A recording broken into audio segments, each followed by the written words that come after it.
Hi, everyone. Welcome again to today's Pause for Christ meeting, the story behind the book. And today we have a distinguished guest in our midst, Datin Josephine Yoong.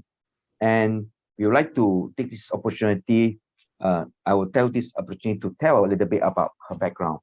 Dr. Josephine Yoong is a passionate entrepreneur and a committed philanthropist with a focus of children moral education, where integrity is the most important. And I would like to quote to you the by Dr. Paul Lowe, who give a forward in her book, the first book she has written, and already gone into the second edition. This is what Dr. Paul Lowe forward said.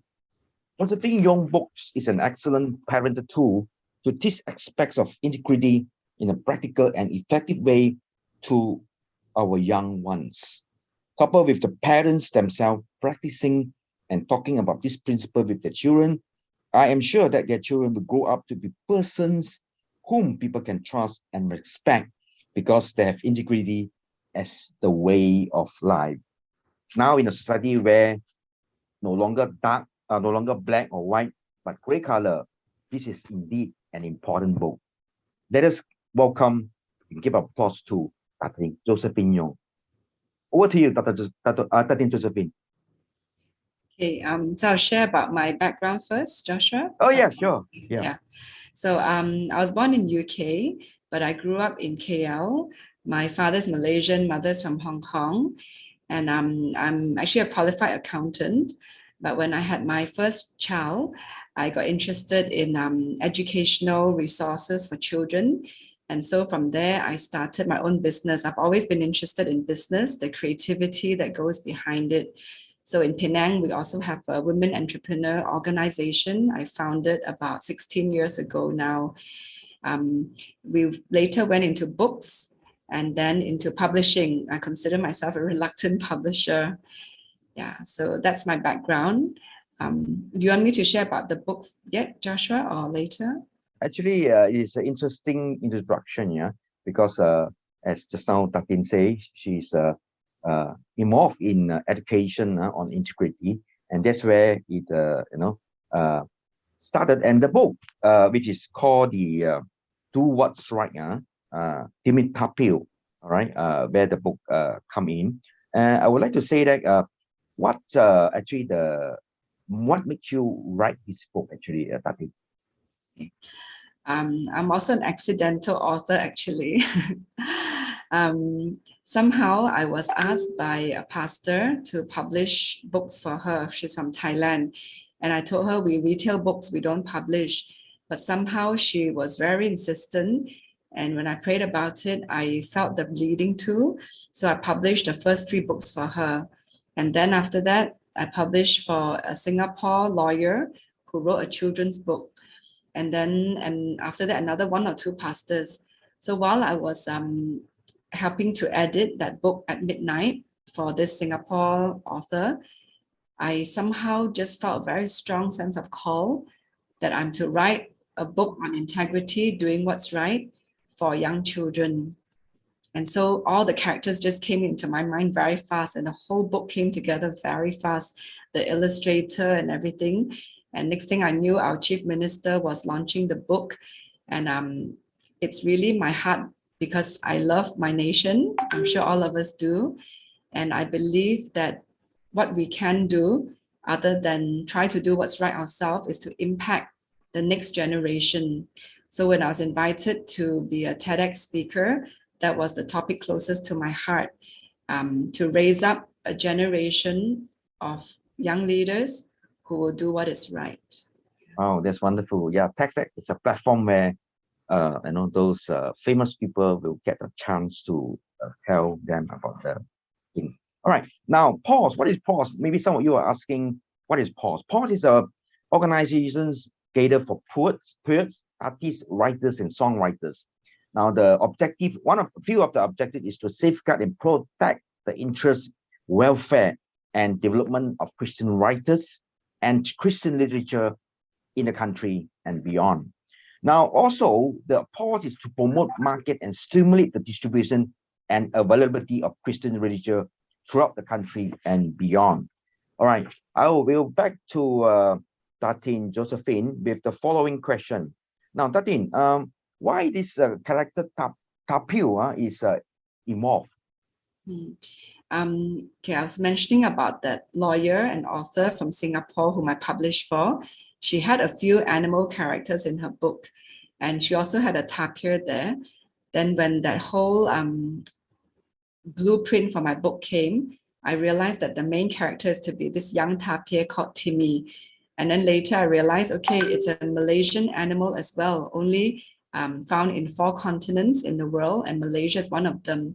And it's a vulnerable species. That means just before extinction. So I believe it's good to also teach children about animals and helping those which are vulnerable.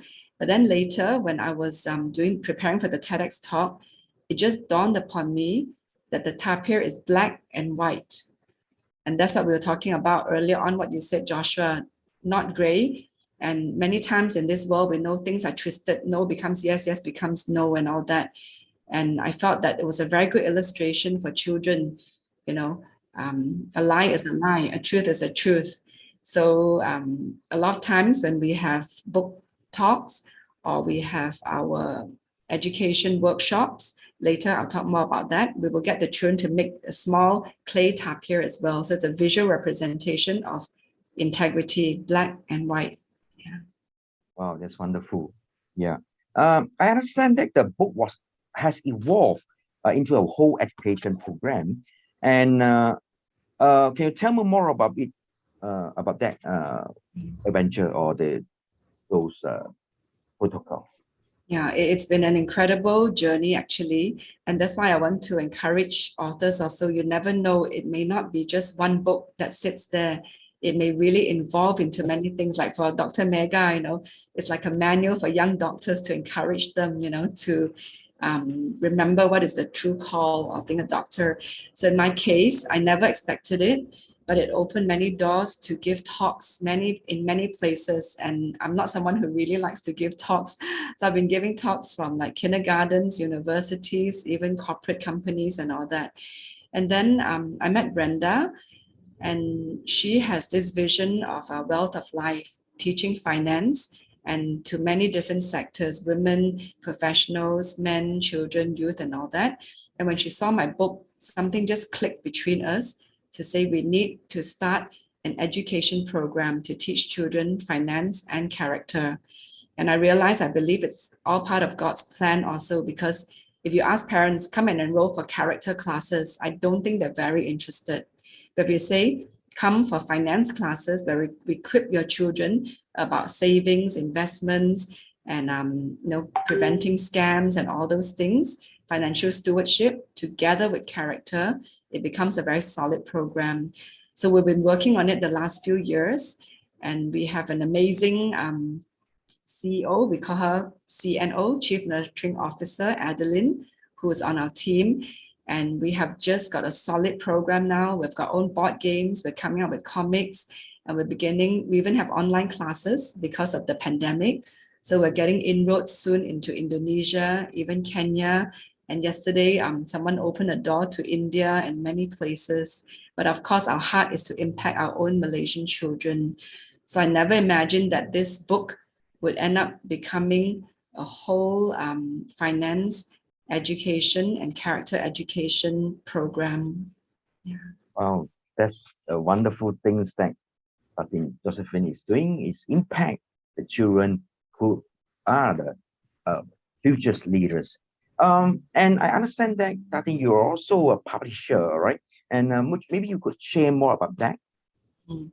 Yeah, like I mentioned earlier, I'm a reluctant publisher because to be a publisher, it's a very tedious process. There's a lot of things involved. But because by now, I think we've published about 25 books, I also can't imagine it's been so fast.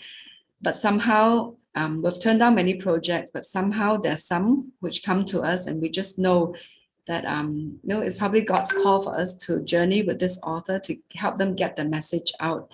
And so it has been very rewarding when the final book comes after all the pain of the birthing process.